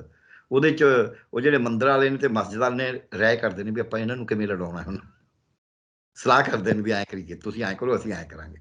ਸੋ ਇਹ ਕੋਈ ਵੱਡੀ ਗੱਲ ਨਹੀਂ, ਵੱਡੀ ਗੇਮ ਹੋਵੇ ਉਹਦੇ 'ਚ ਦੀਪ ਸਿੱਧੂ ਵਿਚਾਰਾ ਕੀ ਇਹ ਸਮਾਲ ਫਰਾਈ ਹੈ ਉਸ ਮਾਮਲੇ 'ਚ। ਤੇ ਉਹ ਜਿਹੜਾ ਸੀ ਇਸ ਐਕਸੀਡੈਂਟ ਨੂੰ ਜੇ ਤੁਸੀਂ ਉਹਨਾਂ ਘਟਨਾਵਾਂ ਨੂੰ ਦੇਖੋ, ਉੱਥੇ ਨਾਲ ਦੀ ਨਾਲ ਨਾਅਰੇ ਲੱਗਦੇ ਸੀ। ਜਦ ਇੱਥੋਂ ਮੋਦੀ ਸਾਹਿਬ ਗਏ ਨੇ ਤੇ ਮੀਨਾਕਸ਼ੀ ਲੇਖੀ ਨੇ ਜੋ ਪਾਇਆ ਇਹਨਾਂ ਦੀ ਮੰਤਰੀ ਨੇ, ਤੇ ਉਹਦੇ ਉੱਤੇ ਜੋ ਕੁਝ ਕਿਹਾ ਗਿਆ, ਜੋ ਮੈਂ ਪਹਿਲਾਂ ਕਹਿ ਹੀ ਚੁੱਕਿਆ ਵੀ ਬੀਜ ਨਾਸ ਕਰ ਦਾਂਗੇ, ਇਹ ਕਰ ਦਾਂਗੇ। ਉਦੋਂ ਬਾਅਦ 4 ਕੁ ਦਿਨਾਂ ਬਾਅਦ ਇੱਕ ਬਿਆਨ ਆ ਜਾਂਦਾ 2020 ਵਾਲਿਆਂ ਦਾ ਕਿ ਅਸੀਂ ਤਾਂ ਸੱਚਮੁੱਚ ਮੋਦੀ 'ਚ ਹਮਲਾ ਕਰਨਾ ਸੀ। ਉਹ 2020 ਵਾਲਿਆਂ ਨੂੰ 4 ਦਿਨਾਂ ਬਾਅਦ ਬਿਆਨ ਦੇਣ ਦੀ ਕੀ ਲੋੜ ਸੀ ਬਈ? ਕਿਉਂਕਿ ਮੋਦੀ ਸਾਹਿਬ ਨੇ ਜਿਹੜਾ ਤਾਣਾ ਬਾਣਾ ਬੁਣਿਆ ਸੀ ਉਹ 'ਚ ਲੋਕ ਉਲਝੇ ਨਹੀਂ ਸੀਗੇ, ਲੋਕ ਉਹ 'ਚੋਂ ਨਿਕਲ ਗਏ ਸੀ ਵੀ ਇਹ ਤਾਂ ਇਹ ਕਿਹੜੀ ਗੱਲ ਹੈ। ਫਿਰ ਉਹਨਾਂ ਨੇ ਆਖਿਆ ਵੀ ਇਹ ਤਾਂ ਦੱਸਣਾ ਪਊਗਾ ਵੀ ਹਮਲਾ ਹੋਣਾ ਸੀ ਯਾਰ, ਇਹ ਐਵੇਂ ਗੱਲ ਨਹੀਂ ਹੈ। ਉਹ ਬਿਆਨ ਆ ਗਿਆ। ਜਦ ਵੀ ਚੋਣਾਂ ਹੁੰਦੀਆਂ ਨੇ ਕਦੇ ਤਰਨਤਾਰਨ, ਉਹ ਹੁਣ ਡਰੋਨ ਆ ਗਿਆ ਜੀ, ਹੁਣ ਟਿਫਨ ਬੰਬ ਆ ਗਿਆ ਜੀ, ਹੁਣ ਧਾਰਮਿਕ ਰਸਤੇ ਹੋ ਗਿਆ ਜੀ। ਮੈਂ ਕਹਾਂਗਾ ਦਰਬਾਰ ਸਾਹਿਬ 'ਚ ਬੇਅਦਬੀ ਦੀ ਘਟਨਾ ਕਪੂਰਥਲੇ ਦੇ ਖਰ ਕਰਾ ਕੇ ਐਨ ਸ਼ਰੇਆਮ ਹੀ ਦਿਖਦਾ ਸੀ ਵੀ ਉਸੇ। ਜੇ ਤੁਸੀਂ ਉਹਨਾਂ ਦਾ ਦੇਖੋ, ਸ਼ਾਇਦ ਮੈਂ ਪਹਿਲਾਂ ਵੀ ਕਿਹਾ ਹੋਵੇ, ਕਪੂਰਥਲੇ ਵਾਲੇ ਨੇ ਵੀ ਉਹ ਚਿੱਟੇ ਟਿਕਣੇ ਵਾਲਾ ਪਟਕਾ ਬੰਨਿਆ ਹੋਇਆ। ਦਰਬਾਰ ਸਾਹਿਬ 'ਚ ਜਿਹੜੇ ਬੰਦੇ ਉਹਨੂੰ ਅੰਦਰ ਪ੍ਰੋਟੈਕਸ਼ਨ ਦੇ ਅੰਦਰ ਜਾਣ ਵਾਸਤੇ ਫਿਰ ਉਹਨੂੰ ਫੜਦੇ ਨੇ, ਉਹਨਾਂ ਨੇ ਵੀ ਚਿੱਟੇ ਟਿਕਣੇ। ਜਦ ਉਹਨੂੰ ਦਾਹ ਸੰਸਕਾਰ ਕੀਤਾ ਜਾਂਦਾ ਉਦੋਂ ਜਿਹੜਾ ਡਾਂਬੂ ਲਾਉਂਦਾ ਉਹਨੇ ਵੀ ਉਹੀ ਬੰਨਿਆ ਹੋਇਆ। ਤੇ ਜਿਹੜੇ ਬੰਦੇ ਪਤਾ ਨਹੀਂ ਹੋਰ ਕਿੱਥੇ ਮੈਂ ਦੇਖ ਰਿਹਾ ਸੀ, ਉੱਥੇ ਵੀ ਚਿੱਟੇ ਪਟਕੇ ਵਾਲੇ ਨੇ ਆ ਜਿਹੜੇ ਜਿਹੜਾ 2020 ਵਾਲੇ ਬਿਆਨ ਦੇਣ ਵਾਲਿਆਂ 'ਚ ਸੀਗੇ। ਸੋ ਜਿਹੜੇ ਕਿਤੇ ਨਾ ਕਿਤੇ ਕੋਈ ਵੱਡੀ ਸਾਜ਼ਿਸ਼ ਹੈ ਪੰਜਾਬ ਦੇ ਖਿਲਾਫ। ਸਿਆਸੀ ਲੀਡਰ ਪਹਿਲਾਂ ਬਿਆਨ ਦਿੰਦੇ ਨੇ ਪਾਕਿਸਤਾਨ ਦੇ ਏਜੰਟ ਆ ਗਏ, ISA ਦੇ ਏਜੰਟ ਆ ਗਏ, ਖਾਲਿਸਤਾਨੀ ਆ ਗਏ। ਸੋ ਉਹਦਾ ਫਾਇਦਾ ਕੀ ਹੈ? ਪੰਜਾਬ ਦੇ ਲੋਕ ਕਿਸਾਨ ਅੰਦੋਲਨ ਨੇ ਇਕੱਠੇ ਕਰਤੇ ਸੀ। ਵੈਸੇ ਵੀ ਪੰਜਾਬ ਦੇ ਜਿਹੜੇ ਨਾ ਹਿੰਦੂ ਨਾ ਸਿੱਖ, ਕਹਿਣ ਨੂੰ ਤਾਂ BJP ਵੀ ਇਹੀ ਗੱਲ ਕਹਿੰਦੀ ਹੈ, ਕਹਿਣ ਨੂੰ ਅਕਾਲੀ ਵੀ ਇਹੀ ਕਹਿੰਦੇ ਨੇ, ਪਰ ਦਿਲੋਂ ਨਹੀਂ ਕਹਿੰਦੇ। ਮੈਂ ਦਿਲੋਂ ਕਹਿ ਰਿਹਾ ਵੀ ਪੰਜਾਬ ਦਾ ਹਿੰਦੂ ਤੇ ਸਿੱਖ ਲੜਨਾ ਚਾਹੁੰਦੇ ਹੀ ਨਹੀਂ। ਕੱਲਾ ਹਿੰਦੂ ਸਿੱਖ ਹੀ ਨਹੀਂ, ਪੰਜਾਬੀ ਹੁਣ ਮੁੜ ਕੇ 84 ਨਹੀਂ ਵਰਤਾਉਣਾ ਚਾਹੁੰਦੇ। ਪੰਜਾਬੀ ਸ਼ਾਂਤੀ ਨਾਲ ਰਹਿਣਾ ਚਾਹੁੰਦੇ ਨੇ ਵੀ ਯਾਰ ਸਾਨੂੰ ਕਹਿੰਦਾ ਸਹਿ ਮਾਸ ਖਾਣਾ, ਕਹਿੰਦਾ ਕੋਈ ਮੇਰੇ ਹੀ ਛੱਡ ਦੇ। ਇਹ ਉਹ ਭਾਈਚਾਰੇ ਨੂੰ ਲਾਂਭੂ ਲਾਉਣਾ ਚਾਹੁੰਦੇ ਨੇ। ਵੈਸੇ ਤਾਂ ਮੈਂ ਇੱਕ ਸਵਾਲ ਕਰਨਾ ਸੀ ਕਿ ਲੋਕਾਂ ਦੇ ਮਨ ਵਿੱਚ ਵੀ ਆਂਦਾ ਹੋਣਾ ਕਿ ਕੀ ਪੰਜਾਬ ਦੇ ਭਾਈਚਾਰੇ ਦੀ ਜਾਂ ਕਹਿ ਲਓ ਕਿ ਪੰਜਾਬ ਦੇ ਹਿੰਦੂ ਭਾਈਚਾਰੇ ਦੀ ਮਾਨਸਿਕਤਾ ਨੂੰ ਇੰਨਾ ਕਮਜ਼ੋਰ ਸਮਝਦੇ ਨੇ ਕਿ ਉਹਦੇ ਵਿੱਚ ਤੁਸੀਂ ਇੱਕ ਪੱਤਾ ਛੱਡ ਦਿਓ ਕਿ ਇਸ ਵਾਰੀ ਜੀ ਤੁਹਾਨੂੰ ਹਿੰਦੂਆਂ ਨੂੰ ਖਤਰਾ ਹੈ, ਚੋਣਾਂ ਦੇ ਨੇੜੇ ਨੇੜੇ ਹੁੰਦਾ ਹੈ ਸਾਰਾ ਕੁਝ, ਤੇ ਫਿਰ ਉਸ ਤੋਂ ਬਾਅਦ ਚ ਉਹਨਾਂ ਦੀ ਵੋਟ ਬਟੋਰ ਲਓ, ਤੇ ਉਹ ਵੋਟ ਜਾਂਦੀ ਵੀ ਨਜ਼ਰ ਆਉਂਦੀ ਹੈ ਜਦੋਂ ਅਸੀਂ ਪਰਸੈਂਟੇਜ ਦੇਖਦੇ ਹਾਂ ਕਿ ਕਿਸ ਤਰ੍ਹਾਂ ਕਿੱਧਰ ਨੂੰ ਵੋਟ ਜਿਹੜੀ ਆ ਫਲੋ ਕਰਦੀ ਆ। ਦੇਖੋ ਇੰਨੀ ਨਹੀਂ ਹੈ। ਪਹਿਲੀ ਗੱਲ ਤਾਂ ਮੈਂ ਇਸ ਗੱਲ ਦੇ ਉੱਤੇ ਐ ਨਹੀਂ ਐਗਰੀ ਕਰਦਾ, ਕੁਝ ਵੀ ਹਿੰਦੂਆਂ ਦੀ ਵੋਟ ਡਰ ਕੇ ਹੋਰ ਕੇ ਸ਼ਿਫਟ ਹੁੰਦੀ ਹੈ, ਇਹ 'ਚ ਕੋਈ ਸ਼ੱਕ ਨਹੀਂ। ਜੇ ਤੁਸੀਂ ਮੌੜ ਬੰਬ ਧਮਾਕੇ ਦੇ ਬਾਵਜੂਦ ਆਪਾਂ ਦੇਖੀਏ, ਆਪ ਵਾਲਿਆਂ ਨੇ ਉਦੋਂ 20 ਸੀਟਾਂ ਤੇ ਜਿੱਤੀਆਂ ਨਾ, ਉਹ ਤਾਂ ਐਮਐਲਏ ਸੀਗੇ ਆਪਣੇ ਸਾਹਮਣੇ, 26 ਸੀਟਾਂ ਤੇ ਉਹ ਸੈਕਿੰਡ ਆਏ ਸੀਗੇ, ਤੇ 3-4 ਸੀਟਾਂ ਤੇ ਜਿਹੜੇ ਥਰਡ ਸੀ ਉਹ ਵੀ ਮਾਰਜਨ ਥੋੜਾ ਘੱਟ ਹੀ ਸੀਗਾ, 500-700 ਦਾ ਸੀ ਆਪਸ ਵਿੱਚ ਉਹਨਾਂ ਨਾਲ। ਸੋ ਐ ਨਹੀਂ ਹੈ ਇੰਨੀ ਵੋਟ ਜੇ ਸ਼ਿਫਟ, ਔਰ ਬੀਜੇਪੀ ਨੂੰ ਸਾਰੀ 5% ਵੋਟ ਮਿਲੀ ਸੀ। ਜੇ ਐਂ ਸ਼ਿਫਟ ਹੋਈ ਹੁੰਦੀ ਤਾਂ ਬੀਜੇਪੀ ਦੇ ਤਾਂ 23 ਕੈਂਡੀਡੇਟ ਖੜੇ ਸੀ, ਕਈਆਂ ਨੂੰ ਤਾਂ ਕਾਫੀ ਵੋਟ ਮਿਲ ਜਾਣੀ ਚਾਹੀਦੀ ਸੀ। ਬਿਲਕੁਲ ਚੌਥਾ ਹਿੱਸਾ ਹੋ ਗਏ ਨਾ ਪੰਜਵਾਂ ਹਿੱਸਾ, ਪੰਜਵਾਂ ਹਿੱਸਾ ਕੈਂਡੀਡੇਟ ਉਹਨਾਂ ਦੇ ਖੜੇ ਨੇ, ਤਾਂ ਪੰਜਵਾਂ ਹਿੱਸਾ ਤਾਂ ਵੋਟ ਲੈ ਲੈਂਦੇ ਨਾ, ਯਾਨੀ ਕਿ 20%, 18%, 15%, 10% ਜੇ ਹਿੰਦੂਆਂ ਦੀ ਵੋਟ ਸ਼ਿਫਟ ਹੋਈ ਹੁੰਦੀ। ਥੋੜੀ ਘਣੀ ਜ਼ਰੂਰ ਸ਼ਿਫਟ ਹੁੰਦੀ ਹੈ, ਪਰ ਉਹ ਉਨੀ ਵਾਸਤੇ ਪਾਪੜ ਵੇਚਦੇ ਨੇ ਵੀ ਉਨੀ ਸ਼ਿਫਟ ਹੋ ਜੇ। ਅਕਾਲੀ ਵੀ 15 ਸੀਟਾਂ ਜਿੱਤੇ, ਵੋਟ 25.5% ਹੀ ਲਈ। ਸੋ ਇਸ ਕਰਕੇ ਅਸੀਂ ਉਹ ਜਿਹੜਾ ਫਨੋਮੀਨਾ ਹੈ, ਜਿਹੜਾ ਵਰਤਾਂਤ ਹੈ, ਇਹ ਠੀਕ ਹੈ। ਇਹ ਹਿੰਦੂਆਂ ਦੀ ਮਾਨਸਤਾ ਨੂੰ, ਇਹੀ ਹਿੰਦੂਆਂ ਦੇ ਉੱਤੇ ਕੁਐਸਚਨ ਹੈ। ਇਹ ਸਮਝਦੇ ਨੇ ਵੀ ਹਿੰਦੂ ਸਾਡੇ ਫੀਫਡਮ ਨੇ, ਵੀ ਜੋ ਅਸੀਂ ਕਹਾਂਗੇ ਕਰ ਦੇਣਗੇ। ਹਿੰਦੂ ਰਿਲੀਜੀਅਸ ਤੌਰ ਤੇ ਤਾਂ ਕਰ ਲੈਂਦੇ ਨੇ, ਜੇ ਉਹਨਾਂ ਨੇ ਕਿਹਾ ਗਣੇਸ਼ ਨੂੰ ਦੁੱਧ ਪਿਲਾ ਦਿਓ, ਪਿਲਾ ਦੇਣਗੇ। ਜੋ ਕਹਿੰਦੇ ਅੱਜ ਤੁਸੀਂ ਧੂਫ ਬੱਤੀ ਕਰ ਦਿਓ, ਕਰ ਦੇਣਗੇ, ਕਿਉਂਕਿ ਰੋਜ਼ ਹੀ ਧੂਫ ਬੱਤੀ ਕਰਦੇ ਨੇ ਹਿੰਦੂ, ਮੰਦਿਰਾਂ ਜਾਂਦੇ ਨੇ, ਆਪਣੀ ਆਰਤੀ ਕਰਦੇ ਨੇ, ਕੋਈ ਹਨੂੰਮਾਨ ਚਾਲੀਸਾ ਪੜ੍ਹਦਾ ਹੈ, ਓਮ ਜੈ ਜਗਦੀਸ਼ ਹਰੇ ਕਰਦੇ ਨੇ, ਵਰਤ ਰੱਖਦੇ ਨੇ। ਸੋ ਉਸ ਗੱਲ 'ਚ ਜੇ ਤੁਸੀਂ ਕਹੋਗੇ ਉਹ ਕਰ ਲੈਣਗੇ। ਆ ਕਰੋਨਾ 'ਚ ਤਾਂ ਹੀ ਕਰਿਆ ਸੀ, ਥਾਲੀ ਖੜਕਾ ਦਿਓ, ਲਾਈਟ ਆਫ ਕਰ ਦਿਓ, ਸਭ ਨੇ ਕਰ ਲਿਆ। ਕੱਲੇ ਮੋਦੀ ਸਾਹਿਬ ਦੇ ਕਹਿਣ ਕਰਕੇ ਨਹੀਂ, ਕਿਉਂਕਿ ਉਹਨਾਂ ਦੇ ਕਾਰ ਵਿਹਾਰ 'ਚ ਉਹ ਸ਼ਾਮਲ ਹੈ, ਉਹਨਾਂ ਦੇ ਸ਼ਿਸ਼ਟਾਚਾਰ 'ਚ ਸ਼ਾਮਲ ਹੈ। ਸਾਰੇ ਹਿੰਦੂ ਫੇਰੇ ਕਰਾਉਂਦੇ ਨੇ ਨਾ, ਭਾਵੇਂ ਪੰਡਤ ਨੂੰ ਇਹੀ ਕਹਿ ਦੇਣ ਵੀ ਅੱਧੇ ਘੰਟੇ 'ਚ ਭਾਈ ਪੂਰਾ ਕਰਦੀਆਂ, ਆਪਦੇ ਪੈਸੇ ਪੂਸੇ ਜਿੰਨੇ ਲੈਣੀ, ਪਰ ਕਰਾਉਂਦੇ ਤਾਂ ਫੇਰ ਹੀ ਨੇ ਨਾ, ਹਵਨ ਤਾਂ ਕਰਾਉਂਦੇ ਨੇ ਨਾ, ਪੂਜਾ ਤਾਂ ਕਰਦੇ ਨੇ ਨਾ ਘਰਾਂ 'ਚ। ਸੋ ਇਸ ਕਰਕੇ ਉਹ ਕੰਮ ਤਾਂ ਸੌਖਾ ਹੈ, ਪਰ ਇੰਨਾ ਸੌਖਾ ਇਹ ਨਹੀਂ ਹੈ ਕਿ ਉਹਨਾਂ ਨੂੰ ਇੰਨਾ ਡਰਾ ਦਿਓ, ਇੱਕ ਇਨਸੀਡੈਂਸ ਨਾਲ ਇੰਨਾ ਡਰਾ ਦਿਓ। ਉਹ ਇੰਨਾ ਸੌਖਾ ਨਹੀਂ ਆ। ਹੁਣ ਪੁਲਵਾਮਾ ਵੇਲੇ ਹੋਇਆ, ਕਿਉਂਕਿ ਪੂਰੇ ਮੁਲਕ ਨੂੰ, ਪਰ ਪੰਜਾਬ ਦਾ ਹਿੰਦੂ ਹੈ ਜਿਹੜਾ, ਪੰਜਾਬ ਦਾ ਹਿੰਦੂ ਵੱਧ ਚੇਤਨਾ। ਕਿਉਂ? ਮੈਂ ਦੱਸਾਂ। ਇਹ ਗੱਲ ਜਿੰਨਾ ਚਿਰ ਅਸੀਂ ਨਹੀਂ ਸਮਝਾਂਗੇ ਕਿ ਅਸੀਂ ਵੀ ਇਸ ਬਹਾਨ 'ਚ ਬਹਾਂਗੇ। ਪੰਜਾਬ ਦੇ ਵਿੱਚ 217 ਸ਼ਹਿਰ ਨੇ ਸੈਂਸਸ ਟਾਊਨ ਲਾ ਕੇ, ਉਹਨਾਂ ਸ਼ਹਿਰਾਂ ਦੇ ਵਿੱਚ ਤਕਰੀਬਨ 38% ਆਬਾਦੀ ਹੈ। ਅਰਬਨ ਪਾਪੂਲੇਸ਼ਨ ਪੰਜਾਬ 'ਚ ਅਰਬਨ ਬਹੁਤ ਜ਼ਿਆਦਾ ਹੋਈ ਹੈ, ਤੇ ਜਿਹੜੀ ਉਹ 38% ਆਬਾਦੀ ਆ, ਉਹ 'ਚੋਂ ਬਹੁਤ ਸਾਰੀ ਆਬਾਦੀ ਹੈ ਜਿਹੜੇ ਛੋਟੀਆਂ ਦੁਕਾਨਾਂ, ਵਪਾਰ, ਕੋਈ ਕੱਪੜੇ ਦਾ, ਕੋਈ ਆੜਤ ਦਾ, ਕੋਈ ਵਿਸਾਖੀ ਦਾ, ਜਿਹਨੂੰ ਆਪਾਂ ਜਨਰਲ ਸਟੋਰ ਕਹਿੰਦੇ ਆ, ਕੋਈ ਢਾਬੇ, ਕੋਈ ਟੈਂਟ ਸਟੋਰ, ਇਸ ਤਰ੍ਹਾਂ ਦੇ, ਮਤਲਬ ਕੋਈ ਹਲਵਾਈ ਦਾ, ਕੋਈ ਕਰਿਆਨੇ ਦਾ, ਉਹ ਚਲਾਉਂਦੇ ਨੇ। ਉਹਨਾਂ ਦੇ ਗਾਹਕ ਕੌਣ ਨੇ? ਗਾਹਕ ਉਹ 62%, 62% ਜਿਹੜੀ ਰੂਰਲ ਏਰੀਆ ਦੀ ਪਾਪੂਲੇਸ਼ਨ ਹੈ। ਰੂਰਲ ਏਰੀਆ 'ਚ ਬਹੁਤੀ ਸਿੱਖ ਪਾਪੂਲੇਸ਼ਨ ਹੈ, ਜੱਟ ਸਿੱਖ ਹੈ, ਜਿਹੜਾ ਪਰਚੇਜ਼ ਜ਼ਿਆਦਾ ਕਰਦਾ। ਉਹ ਜਿਹੜੀ ਸਿੱਖ ਪਾਪੂਲੇਸ਼ਨ ਆ, ਉਹਦੇ ਨਾਲ ਉਹ ਆੜਤੀਆ, ਉਹਦੇ ਨਾਲ ਸਿੱਖ ਨਾਲ ਕਿਵੇਂ ਪੰਗਾ ਲਊਗਾ? ਆੜਤ ਉਹਦੇ ਹੁਣੇ ਲਿਆਣੀ ਹੈ, ਉਹ ਤਾਂ ਉੱਥੇ ਉਹਦਾ ਪੱਖਾ ਛੱਡ ਕੇ ਆੜਤੀਏ ਦਾ, ਉਹਦੇ ਦੁਕਾਨ ਚਿੱਟੀ ਚੱਦਰ ਤੇ ਪਿਆ ਰਹਿੰਦਾ ਆਰਾਮ ਨਾਲ, ਗਰਮੀ 'ਚ ਵੀ ਉਹਨੂੰ ਚਾਹ ਵੀ ਪਿਲਾਉਂਦਾ ਉਹ। ਸੋ ਇਸ ਕਰਕੇ ਇਹ ਇੱਕ ਬਿਜ਼ਨਸ ਰਿਲੇਸ਼ਨ ਵੀ ਹੈ, ਜਿਹ 'ਚ ਉਹਨਾਂ ਦੀ ਆਪਸ ਵਿੱਚ ਹਿੱਟ ਖੜਕਾ ਵੱਡਾ ਹੋ ਨਹੀਂ ਸਕਦਾ, ਦੋਨੇ ਨੁਕਸਾਨ ਹੈ। ਐਤਕੀ ਕਰੋਨਾ ਦੇ ਵਿੱਚ ਜਦ ਇਹਨਾਂ ਨੇ ਵਪਾਰ ਟੋਟਲ ਕਰਤਾ ਬੰਦ, ਤੇ ਖੇਤੀ ਉਹ ਬਚੀ, ਵਪਾਰ ਤਾਂ ਬਚਿਆ ਹੀ ਨਹੀਂ, ਕਿਉਂਕਿ ਜਾਣ ਨਹੀਂ ਦਿੱਤਾ ਬੰਦੇ ਨੂੰ। ਹੁਣ ਵਪਾਰੀ ਨੇ ਪਹਿਲਾਂ ਤਾਂ ਕਰੋਨਾ 'ਚ ਸਫਰ ਕਰ ਲਿਆ, ਹੁਣ ਬੀਜੇਪੀ ਦੇ ਕਹੇ ਤੋਂ ਤੁਹਾਡੇ ਖਿਆਲ 'ਚ ਪੰਜਾਬ ਦਾ ਵਪਾਰੀ ਆਪਣੀ ਦੁਕਾਨ ਬੰਦ ਕਰਨਾ ਚਾਹੇਗਾ ਵੀ, ਕਿਉਂਕਿ ਇਹ ਤਾਂ ਖਾਲਿਸਤਾਨੀ ਨੇ ਸਿੱਖ।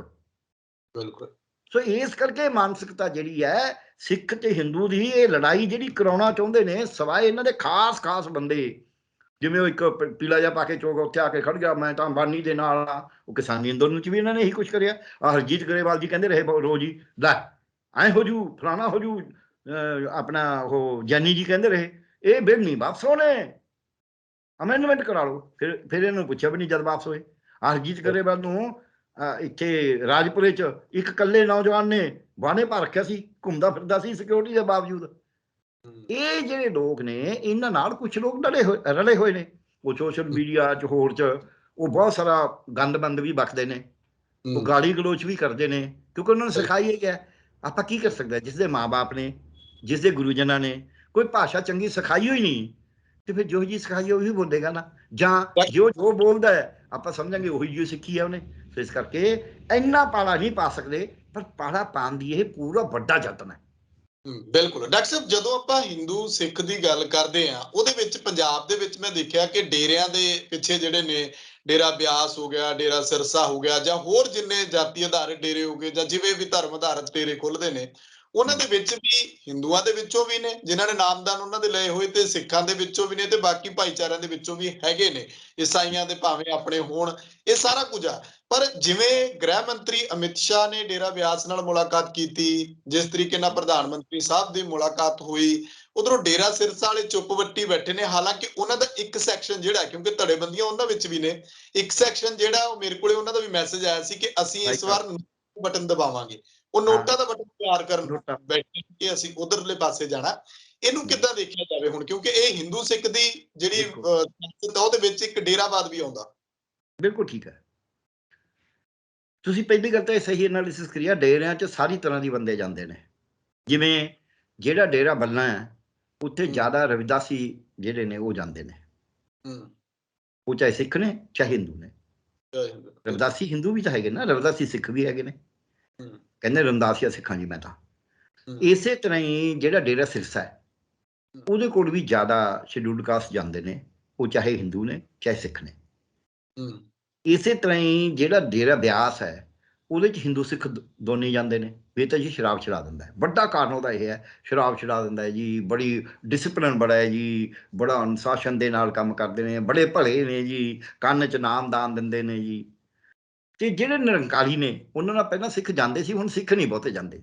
ਨਿਰੰਕਾਰੀਆਂ ਨਾਲ ਤਾਂ ਬਹੁਤੇ ਹਿੰਦੂ ਹੀ ਨੇ, ਔਰ ਹਿੰਦੂ ਵੀ ਬਹੁਤੇ ਮਾਈਗ੍ਰੇਟਰੀ ਹਿੰਦੂ ਨੇ ਨਿਰੰਕਾਰੀਆਂ ਨਾਲ, ਜਿਹੜੇ ਪਾਕਿਸਤਾਨ 'ਚੋਂ ਆਏ ਹੋਏ ਨੇ। ਸੋ ਉਹ ਜਿਹੜੇ ਹਿੰਦੂ ਨੇ ਉਹ ਨਿਰੰਕਾਰੀਆਂ ਵਾਲੇ ਹਿੰਦੂ ਤਾਂ ਪ੍ਰਭਾਵਿਤ ਹੁੰਦੇ ਨੇ ਮਾੜੇ ਮੋਟੇ, ਆਹ ਜਿਹੜੀ ਤੁਸੀਂ ਘਟਨਾ ਕਹੀ ਹੈ। ਪਰ ਜਿਹੜੇ ਜਿਵੇਂ ਬਿਆਸ ਕੋਲ ਜਾਂਦੇ ਨੇ, ਬਿਆਸ ਵਾਲੇ ਕੋਲ ਜਿੰਨੀ ਮਰਜ਼ੀ ਇਹ ਪਹੁੰਚ ਕਰ ਲੈਣ, ਕੁਛ ਕਰ ਲੈਣ, ਫਰਕ ਤਾਂ ਪੈਂਦਾ ਹੀ ਵੀ ਜੀ ਸਾਡੇ ਗੁਰੂ ਜਨਾਂ ਨੂੰ ਮਿਲ ਕੇ ਗਏ ਨੇ। ਪਰ ਬਿਆਸ ਵਾਲਿਆਂ ਦਾ ਪਿੱਛੇ ਪ੍ਰਭਾਵ ਇੱਕ ਹੋਰ ਐਂਗਲ ਤੋਂ ਜ਼ਿਆਦਾ ਘਟਿਆ ਕਿ ਉਹਨਾਂ ਦੀ ਆਪਸੀ ਡੇਰੇ ਵਾਸਤੇ ਲੜਾਈ ਬਹੁਤ ਹੋ ਗਈ ਸੀ, ਤੇ ਘਰ ਦੇ ਡੇਰੇ ਦੀ, ਘਰ ਦਾ ਸਾਰਾ ਕੁਛ ਉੱਥੇ ਲੋਕਲ ਬੜਾ ਝਗੜਾ ਉਹਨਾਂ ਦਾ, ਜਿੱਥੋਂ ਜ਼ਮੀਨ ਜਮੂਨ ਕੋਈ ਆ ਉਹਨਾਂ ਨੇ ਲੋਕਾਂ ਦੀ। ਸੋ ਇਸ ਕਰਕੇ ਪਰ ਜਿਹੜੇ ਉਹਨਾਂ ਦੇ ਫਾਲੋਅਰ ਨੇ ਉਹ ਵੋਟਾਂ ਤੇ ਇੰਨਾ ਪ੍ਰਭਾਵ ਨਹੀਂ ਪਾਉਂਦੇ। ਨਾ ਡੇਰੇ ਵਾਲਾ ਸਿੱਧਾ ਕਹਿੰਦਾ, ਨਾ ਉਹਦੀ ਕੋਈ ਡੇਰੇ ਵਾਲੇ ਦੀ ਇੱਦਾਂ ਵੱਡੀ ਮੰਨੀ ਜਾਂਦੀ ਹੈ। ਤੇ ਜਿਹੜਾ ਨਿਰੰਕਾਰੀ ਨੇ ਉਹਨਾਂ 'ਚ ਵੀ ਕੋਈ ਇਸ ਤਰ੍ਹਾਂ ਦਾ ਨਹੀਂ। ਉਹ ਇਹ ਸੀਗਾ ਐਂਟੀ ਸਿੱਖ ਵੋਟ ਹੋ ਸਕਦੀ ਹੈ ਮਾੜੀ ਮੋਟੀ, ਕਿਉਂਕਿ ਸਿੱਖਾਂ ਨੇ ਤਾਂ ਉਹਨਾਂ ਨੂੰ ਪੂਰਾ ਇੱਟ ਖੜਕਾ ਹੀ ਰੱਖਿਆ ਹੋਇਆ। ਰਾਧਾ ਸਵਾਮੀ ਨਾਲ ਤਾਂ ਕੋਈ ਇੱਟ ਖੜ ਕਰਨਾ, ਉਹਨੂੰ ਤਾਂ ਉਹ ਇਹ ਕਹਿੰਦੇ ਨੇ ਸੰਤ ਸਮਾਜ ਹੈ, ਤੇ ਉਹਦੇ 'ਚ ਤਾਂ ਕਲੇਰਾਂ ਵਾਲਾ ਵੀ ਸ਼ਾਮਲ ਹੈ, ਉਹਦੇ 'ਚ ਤਾਂ ਰਾੜੇ ਵਾਲਾ ਵੀ ਸ਼ਾਮਲ ਹੈ, ਉਹਦੇ 'ਚ ਤਾਂ ਸਿਹੋੜੇ ਵਾਲਾ ਵੀ ਸ਼ਾਮਲ ਹੈ, ਉਹਦੇ 'ਚ ਤਾਂ ਈਵਨ ਆਹ ਜਿਹੜੀ ਜਿਹਨੂੰ ਰੋਜ਼ ਗਾਲਾਂ ਕੱਢਦੇ ਨੇ, ਆ ਤੁਹਾਡੇ ਪਟਿਆਲੇ ਸੰਗਰੂਰ ਰੋਡ 'ਤੇ ਕੀ ਨਾਂ ਹੈ ਉਸਦਾ, ਉਹ ਵੀ ਸ਼ਾਮਲ, ਢੱਡਰੀਆਂ ਵਾਲਾ। ਉਹਦੇ 'ਚ ਇੱਕੋ ਜਿਹੜਾ ਦੂਜਾ ਸੰਤ ਹੈ ਉਹ ਵੀ ਸ਼ਾਮਲ ਹੈ। ਬਥੇਰੇ ਨੇ ਸੰਤ ਸਮਾਜ 'ਚ ਤਾਂ। ਸੋ ਸੰਤ ਸਮਾਜ ਵਾਲੇ ਜਿਹੜੇ ਲੋਕ ਨੇ, ਨਾ ਉਹ ਹਿੰਦੂ ਕੱਟੜ ਨੇ, ਨਾ ਉਹ ਸਿੱਖ ਕੱਟੜ ਨੇ, ਨਾ ਉਹ ਡੇਰੇ ਕਰਕੇ ਆਪਦੇ ਡੇਰੇ ਕਰਕੇ ਕਿਸੇ ਨੂੰ ਵੋਟ ਪਾਉਂਦੇ ਨੇ। ਕਿਉਂਕਿ ਜਿਹੜਾ ਵੀ ਕੋਈ ਹਿੰਦੂ, ਸਿੱਖ, ਮੁਸਲਮਾਨ, ਈਸਾਈ ਜੋ ਵੀ ਹੈ, ਉਹ ਇੱਥੇ ਰਹਿ ਤਾਂ ਇੱਕ ਆਰਥਿਕ ਹਾਲਤ 'ਚ ਵਿੱਚ ਰਿਹਾ ਨਾ, ਸਮਾਜਿਕ ਤੇ ਆਰਥਿਕ ਹਾਲਤ 'ਚ। ਅਰਥਚਾਰਾ ਤਾਂ ਸਭ ਦਾ ਹੀ ਉਸ ਤਰ੍ਹਾਂ ਹੀ ਚੱਲਦਾ, ਇਸ ਕਰਕੇ ਉਹ ਇਸ ਤਰ੍ਹਾਂ ਦਾ ਨਹੀਂ ਕਰਦੇ। ਹਾਂ, ਜਿਹੜਾ ਡੇਰਾ ਸਿਰਸਾ ਹੈ ਉਹ ਕਰਦੇ ਸੀ, ਕਿਉਂਕਿ ਉਹਨਾਂ ਆਰਥਿਕ ਤਾਣਾਬਾਣਾ ਵੀ ਡੇਰੇ ਨਾਲ ਜੁੜਿਆ ਹੋਇਆ ਹੈ। ਸਾਰਾ ਸਮਾਨ ਡੇਰੇ ਤੋਂ ਖਰੀਦਦੇ ਨੇ, ਸਸਤਾ ਦੇ ਦਿੰਦੇ ਨੇ, ਇੱਕ ਦੂਜੇ ਦੀ ਮਦਦ ਕਰਦੇ ਨੇ, ਇੱਕ ਦੂਜੇ ਦੇ ਦੁੱਖ ਸੁੱਖ 'ਚ ਖੜਦੇ ਨੇ। ਉੱਥੇ ਹੁਣ ਦੋ ਹੋ ਗਏ ਵੀ, ਇੱਕ ਨੋਟਾ ਬਣਾ ਲਏ ਹੋ ਗਏ, ਇੱਕ ਨੇ ਕਹਿਤਾ ਵੀ ਦੇਖੋ ਬੀਜੇਪੀ ਸਾਡੇ ਹੱਕ 'ਚ ਹੈ। ਵੈਸੇ ਅਕਾਲੀ ਵੀ ਮਾੜੇ ਨਹੀਂ, ਯਾਨੀ ਕਿ ਜਿਹੜੇ ਸਿੱਖ ਨੇ ਉਹਨਾਂ ਦੇ ਫਾਲੋਅਰ ਉਹ ਅਕਾਲੀਆਂ ਨੂੰ ਵੋਟ ਪਾ ਦਿਓ, ਜਿਹੜੇ ਦੂਜੇ ਨੇ ਉਹ ਬੀਜੇਪੀ ਨੂੰ ਪਾ ਦਿਓ। ਸੋ ਇਹੋ ਜਿਹੀਆਂ ਚਾਲਾਂ ਹੈਗੀਆਂ ਨੇ, ਪਰ ਇਹਨਾਂ ਚਾਲਾਂ ਨੂੰ ਵੱਡਾ ਨਾ ਸਮਝੋ। ਜਿਹ 'ਚ ਮੈਂ ਉਦਾਹਰਨ ਦੇ ਸਕਦਾ ਵੀ 2012 ਦੇ ਵਿੱਚ ਉਹਨਾਂ ਨੇ ਡਟ ਕੇ ਵੋਟ ਪਾਈ ਸੀ, ਪਰ ਜਿਹੜੀ ਪਾਰਟੀ ਨੂੰ ਪਾਈ ਸੀ ਉਹ ਹਾਰੀ ਸੀ। ਪਰ 17 'ਚ ਵੀ ਜਿਹਨੂੰ ਵੋਟ ਪਾਈ ਸੀ ਉਹ ਵੀ ਹਾਰੀ ਸੀ, ਵੱਖਰੀ ਵੱਖਰੀ ਵੋਟ ਪਾਈ ਆ ਉਹਨਾਂ ਨੇ। ਸੋ ਇਹ ਇੱਕ ਐਵੇਂ ਇੰਪ੍ਰੈਸ਼ਨ, ਜਿਵੇਂ ਟੀਚਰਾਂ ਨੇ ਇੰਪ੍ਰੈਸ਼ਨ ਬਣਾਇਆ ਹੋਇਆ। ਇੱਕ ਵਾਰੀ 72 'ਚ ਚੋਣਾਂ ਹਰਾਤੀਆਂ, 71 'ਚ ਬਾਦਲ ਸਾਹਿਬ ਨੇ ਉਹਨਾਂ ਦੇ ਬਦਲੀਆਂ ਕਰਤੀਆਂ ਸੀ, ਜਲੰਧਰ ਵਾਲੇ ਚੱਕ ਕੇ ਉਰੇ ਮਾਰੇ ਸੀ ਵੀ ਇਹ ਜਾਂਦੇ ਨਹੀਂ ਸਕੂਲਾਂ 'ਚ। ਤੇ ਉਦੋਂ ਬਾਅਦ ਉਹਨਾਂ ਨੇ ਇਹੋ ਜਿਹਾ ਛੱਪਾ ਪਾਇਆ ਵੀ ਸਾਡੇ ਬਿਨਾਂ ਤੁਸੀਂ ਚੋਣ ਹੀ ਨਹੀਂ ਜਿੱਤ ਸਕਦੇ। ਇੱਦਾਂ ਹੀ ਡੇਰਿਆਂ ਦਾ ਛੱਪਾ ਹੈ, ਬਸ ਉਹਨਾਂ ਨਾਲ ਇਫੈਕਟ ਨਹੀਂ ਹੁੰਦੀ ਵੋਟ। ਥੋੜ੍ਹੀ ਵੋਟ ਤਾਂ ਹਮੇਸ਼ਾ ਹੀ ਹੁੰਦੀ ਹੈ। ਹੁਣ ਜੇ ਬਿਲਕੁਲ ਹੀ ਆਪਾਂ ਕਹੀਏ ਜ਼ੀਰੋ ਹੋਏਗਾ ਤੇ ਫਿਰ ਫਾਲੋਅਰ ਉਹਦੇ ਕਾਹਦੇ ਨੇ, ਮਾੜਾ ਮੋਟਾ ਅਸਰ ਪੈਂਦਾ ਹੀ ਹੈ ਨਾ। ਭਾਈਚਾਰੇ ਦਾ ਵੀ ਪੈਂਦਾ ਹੈ। ਹੁਣ ਜਿਵੇਂ ਕਾਂਗਰਸ ਨੇ ਇੱਕ ਪੱਤਾ ਖੇਡਿਆ, ਪਹਿਲਾ ਪੱਤਾ ਖੇਡਿਆ ਵੀ ਅਸੀਂ ਸ਼ਡਿਊਲ ਕਾਸਟ ਦੀ ਵੋਟ ਲੈਣੀ ਹੈ।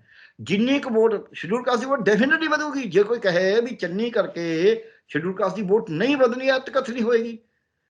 ਚੰਨੀ ਕਰਕੇ ਵੋਟ ਵਧੇਗੀ। ਚੰਨੀ ਸਾਹਿਬ ਦੇ ਕਾਰਨ ਸ਼ਡਿਊਲ ਕਾਸਟ ਜ਼ਿਆਦਾ ਵੋਟ ਪਾਉਣਗੇ ਕਾਂਗਰਸ ਨੂੰ। ਪਰ ਜਿੰਨੇ ਕੁ ਸ਼ਡਿਊਲਡ ਕਾਸਟ ਵੋਟ ਜ਼ਿਆਦਾ ਪਾਉਣਗੇ, ਉਨੀ ਕੁ ਵੋਟ ਉਤਨਿਆਂ ਦੀ ਟੁੱਟੂਗੀ ਵੀ ਤਾਂ ਸਹੀ। ਕਿਉਂਕਿ ਕਾਸਟਿਜ਼ਮ ਦੇ ਵਿੱਚ ਜਦ ਵੋਟ ਪੈਂਦੀ ਹੈ, ਪੋਲੀਟੀਕਲ ਪਾਰਟੀਆਂ ਇਹੀ ਤਾਂ ਚਾਹੁੰਦੀਆਂ ਨੇ ਵੀ ਲੋਕ ਡਿਵਾਈਡ ਹੋਏ ਰਹਿਣ। ਬੀਜੇਪੀ ਯੂਪੀ 'ਚ ਇਹ ਚਾਹੁੰਦੀ ਹੈ ਵੀ ਹਿੰਦੂ ਕੰਸੋਲੀਡੇਟ ਹੋ ਜਾਣ। ਇਸ ਕਰਕੇ ਮੁਸਲਮਾਨਾਂ ਤੋਂ ਵੀ ਨਾਰੇ ਲਵਾਓ, ਹਿੰਦੂਆਂ ਤੋਂ ਵੀ ਲਵਾਓ, ਤਾਂ ਕਿ ਵੱਖਰੇ ਵੱਖਰੇ ਹੋ ਜਾਣ, ਤਾਂ ਕਿ ਅਸੀਂ ਜਿੱਤ ਜੀਏ। ਇਹੀ ਹੋ ਰਿਹਾ ਹੈ। ਵੋਟ ਕੰਸੋਲੀਡੇਟ ਕਰਨ ਵਾਸਤੇ ਜ਼ੋਰ ਲਾਉਂਦੇ ਨੇ। ਪਰ ਪੰਜਾਬ ਦਾ ਹਾਲਤ ਯੂਪੀ ਵਾਲਾ ਨਹੀਂ ਹੈ। ਪੰਜਾਬ ਉੱਤਰਾਖੰਡ ਵੀ ਨਹੀਂ ਹੈ, ਬਿਹਾਰ ਵੀ ਨਹੀਂ ਹੈ। ਪੰਜਾਬ ਦੀ ਆਪਣੀ ਇੱਕ ਤੌਰ ਤਰੀਕਾ ਹੈ। ਇਸੇ ਕਰਕੇ ਪੰਜਾਬ ਜ਼ਿਆਦਾ ਲੀਡ ਕਰਦਾ ਹੈ। ਸੋ ਮੈਂ ਇਹ ਇੰਨੀ ਕੁ ਬੇਨਤੀ ਕਰਾਂਗਾ, ਟਾਈਮ ਵੀ ਆਪਣਾ ਹੋ ਗਿਆ ਮੈਨੂੰ ਲੱਗਦਾ, ਕਿ ਇੱਕ ਅੱਜ ਪੰਜਾਬ ਦੇ ਲੋਕਾਂ ਨੂੰ ਇਹ ਸਮਝ ਲੈਣਾ ਚਾਹੀਦਾ ਵੀ ਜਿਹੜੇ ਸਾਨੂੰ ਪਾੜਦੇ ਨੇ, ਜਿਹੜੇ ਭਈਏ ਕਹਿ ਕੇ, ਇਹਨਾਂ ਨੂੰ ਨਹੀਂ ਪਤਾ ਵੀ ਉਹ ਇੱਥੇ ਆ ਕੇ ਕੰਮ ਕਿੰਨਾ ਕਰਦੇ ਨੇ। ਤੁਸੀਂ ਆਪਦੇ ਨੌਜਵਾਨਾਂ ਨੂੰ ਕੰਮ ਕਰਨ ਨਹੀਂ ਦਿੰਦੇ, ਤੁਸੀਂ ਆਪਦਿਆਂ ਨੂੰ ਬਾਹਰ ਭੇਜੀ ਜਾਂਦੇ ਹੋ, ਉਹਨਾਂ ਨੂੰ ਸਕੂਲਾਂ 'ਚ ਪੜ੍ਹਾਉਂਦੇ ਨਹੀਂ ਤੁਸੀਂ। ਉੱਥੇ 8ਵੀਂ ਦੇ ਬੱਚੇ ਨੂੰ ਆਉਂਦਾ ਕੁਛ ਨਹੀਂ। ਤੇ ਕਿਉਂਕਿ ਤੁਸੀਂ ਉੱਥੇ 25% ਤਾਂ ਦਲਿਤ ਟੀਚਰ ਹੀ ਹੈ ਨਾ, ਉਹ ਦਲਿਤਾਂ ਨੂੰ ਪੜ੍ਹਾਉਂਦਾ ਕਿਤੇ। ਸੋ ਇਸ ਕਰਕੇ ਤੁਸੀਂ ਜਿਹੜੀਆਂ ਆਪਦੀਆਂ ਖਰਾਬ ਕਰੀਆਂ ਹੋਈਆਂ ਗੱਲਾਂ ਨੇ, ਉਹਦੇ 'ਚ ਲੋਕਾਂ ਨੂੰ ਜਾਤੀਵਾਦ ਧਰਮ ਦੇ ਨਾਂ 'ਤੇ ਵੰਡ ਕੇ ਉਹ ਕਰਨਾ ਚਾਹੁੰਦੇ ਹੋ। ਮੈਂ ਇਹ ਕਹਾਂਗਾ, ਜਿਹੜਾ ਵੀ ਅੱਜ ਜਿਹਨੂੰ ਵੋਟ ਜਿਹਨੇ ਪਾਉਣੀਆਂ ਪਾਵੇ, ਦੋ ਗੱਲਾਂ ਦਾ ਧਿਆਨ ਰੱਖਣਾ ਜ਼ਰੂਰੀ ਹੈ। ਇੱਕ ਇਹ, ਜਿਹੜਾ ਇੱਥੇ ਗਵਰਨੈਂਸ ਦੇਵੇ, ਪੰਜਾਬ ਦੇ ਏਜੰਡਿਆਂ ਦੀ ਗੱਲ ਕਰੇ ਵੀ ਪੰਜਾਬ ਨੂੰ ਕਿਵੇਂ ਕੱਢਣਾ ਹੈ ਇਹ ਕਰਜ਼ੇ ਦੇ ਜਾਲ 'ਚੋਂ ਤੇ ਹੋਰ 'ਚੋਂ, ਉਹਨੂੰ ਇਹ ਗੱਲ ਨੂੰ ਦੇਖ ਕੇ ਵੋਟ ਪਾਵੇ। ਦੂਜਾ, ਇਸ ਗੱਲ ਨੂੰ ਦੇਖ ਕੇ ਵੋਟ ਜ਼ਰੂਰ ਪਾਵੇ ਕਿ ਵੀ ਜਿਨ੍ਹਾਂ ਨੇ ਸਾਨੂੰ ਕਿਹਾ ਹੈ ਗੁੰਡੇ ਨੇ, ਬਦਮਾਸ਼ ਨੇ, ਮਵਾਦੀ ਨੇ, ਇਹ ਖਾਲਿਸਤਾਨੀ ਨੇ, ਇਹ ਏਜੰਟ ਨੇ, ਇਹ ਨਕਸਲਾਈਟ ਨੇ, ਇਹ ਜਿਹੜੇ ਹੈਗੇ ਨੇ ਦੇਸ਼ ਧਰੋਹੀ ਨੇ, ਕਿ ਉਹਨਾਂ ਨੂੰ ਇਹਨਾਂ ਦਾ ਬੀਜ ਨਾਸ਼ ਕਰ ਦਿਆਂਗੇ। ਇਹ 84 ਨੂੰ ਯਾਦ ਰੱਖਣ, ਇਹ 47 ਨੂੰ ਯਾਦ ਰੱਖਣ। ਉਹਨਾਂ ਨੂੰ ਉਹਨਾਂ ਦੇ ਕਹੇ ਤੋਂ, ਜਿਨ੍ਹਾਂ ਨੇ ਸਾਡੀਆਂ ਮਾਵਾਂ ਨੂੰ ਕਿਹਾ ਵੀ ਤਾਂ ਕਿਰਾਏ 'ਤੇ ਆਉਂਦੀਆਂ ਨੇ, ਜਿਨ੍ਹਾਂ ਨੇ ਸਾਨੂੰ 380 ਦਿਨ ਠੰਡ 'ਚ, ਗਰਮੀ 'ਚ, ਮੀਂਹ 'ਚ ਰੋੜਿਆ, ਜਿਨ੍ਹਾਂ ਨੇ ਸਾਡੇ ਪਾਣੀ 'ਚ ਜ਼ਹਿਰ ਮਿਲਾਉਣ ਦੀ ਵੀ ਕੋਸ਼ਿਸ਼ ਕਰੀ ਦਿੰਦੇ ਦੋਸ਼ ਨੇ, ਜਿਨ੍ਹਾਂ ਨੇ ਸਾਡੇ ਰਸਤੇ 'ਚ ਕਿੱਲ ਗੱਡੇ, ਕਿੱਲ ਤਾਂ ਗੱਡੀ ਨੇ ਨਾ। ਬਿਲਕੁਲ। ਤੇ ਹਰ ਕਦਮ ਤੇ ਹਨੇਰਾ, ਹਰ ਮੋੜ ਤੇ ਸਲੀਬਾਂ, ਫਿਰ ਵੀ ਅਸੀਂ ਰੁਕੇ ਨਾ, ਦੇਖ ਸਾਡਾ ਜੇਰਾ। ਬਿਲਕੁਲ ਜੀ, ਸ਼ੁਕਰੀਆ। ਉਹ ਜੇਰੇ ਦੇ ਨਾਲ ਅਸੀਂ ਬਚੇ ਹਾਂ। ਅੱਜ ਵੀ ਉਹੀ ਜੇਰਾ ਰੱਖੀਏ ਵੀ ਇਹ ਸਲੀਬਾਂ ਕੱਢਣ ਵਾਲੇ ਨੇ ਜਿਹੜੇ ਹਰ ਮੋੜ ਤੇ ਹਰ ਕਦਮ ਤੇ ਹਨੇਰਾ ਕਰਨ ਵਾਲੇ ਨੇ। ਅਸੀਂ ਆਪਦਾ ਜੇਰਾ ਰੱਖਣਾ ਹੈ ਕਿ ਅਸੀਂ ਉਹਨਾਂ ਦੇ ਨਾਲ ਅੱਖ ਨਹੀਂ ਮਿਲਾਉਣੀ, ਅਸੀਂ ਉਹਨਾਂ ਵਾਲਾ ਪਾਸਾ ਨਹੀਂ ਜਾਣਾ ਵੀ ਕੋਈ ਗੱਲ ਨਹੀਂ। ਅੱਜ ਸਾਡੇ ਕੋਲ ਇੱਕ ਪਰਚੀ ਹੋਈ ਹੈ ਨਾ, ਇੱਕ ਦਿਨ ਦੀ ਹੈ, ਬਟਨ ਦੱਬਣ ਦੀ ਤਾਕਤ ਕਮਜ਼ੋਰ ਤੋਂ ਕਮਜ਼ੋਰ ਕੋਲ ਹੈਗੀ ਆ। ਜਿਹਦੇ ਜਮੇ ਰੋਟੀ ਨਹੀਂ ਪੱਕਦੀ ਉਹਦੇ ਕੋਲ ਹੈਗੀ ਆ। ਜਿਹਨੂੰ ਜਮੇ ਹੀ ਨੀਵੇਂ ਤੋਂ ਨੀਵਾਂ ਕਿਹਾ ਜਾਵੇ ਉਹਦੇ ਕੋਲ ਵੀ ਹੈਗੀ ਆ। ਉਹ ਕਹਿੰਦਾ ਲੈ ਭਾਈ, ਅੱਜ ਮੈਂ ਆਹ ਅੰਗੂਠੇ ਨਾਲ ਦੱਬਤੀ, ਤੇਰੇ ਖਿਲਾਫ ਦੱਬ ਕੇ ਆਇਆ, ਜਾ ਭੱਜ ਜਾ, ਤੈਨੂੰ ਨਹੀਂ ਪਾਉਣੀ, ਕਿਉਂਕਿ ਤੂੰ ਮੇਰੀ ਪੱਗ ਲਾਉਣ ਦੀ ਕੋਸ਼ਿਸ਼ ਕਰੀ ਹੈ, ਤੂੰ ਮੇਰੀ ਬੇਇੱਜ਼ਤੀ ਕਰਨ ਦੀ ਕੋਸ਼ਿਸ਼ ਕਰੀ ਹੈ, ਤੂੰ ਮੇਰੀ ਅਣਖ ਨੂੰ ਵੰਗਾਰਿਆ, ਤੇ ਅਣਖ ਵੇਚ ਕੇ ਮੈਂ ਨਹੀਂ ਜੀਣਾ। ਬਿਲਕੁਲ। ਅੱਜ ਮੇਰੇ ਕੋਲ ਮੌਕਾ ਹੈ, ਮੇਰੇ ਕੋਲ ਕੋਈ ਪੈਸਾ ਨਹੀਂ, ਮੇਰੇ ਕੋਲ ਕੋਈ ਤਾਕਤ ਨਹੀਂ, ਮੇਰੇ ਕੋਲ ਕੋਈ ਅਹੁਦਾ ਨਹੀਂ, ਮੇਰੇ ਕੋਲ ਕੋਈ ਪੜ੍ਹਾਈ ਨਹੀਂ ਹੈ, ਮੇਰੇ ਕੋਲ ਕੋਈ ਸਮਾਜ 'ਚ ਬਹੁਤ ਉੱਚਾ ਰੁਤਬਾ ਨਹੀਂ ਹੈ, ਪਰ ਮੇਰੇ ਆਹ ਅੰਗੂਠਾ ਨਾ ਜਿਹੜਾ, ਇਹ ਦੱਬੂਗਾ ਤੇ ਤੇਰੇ ਉਲਟ ਦੱਬੂਗਾ।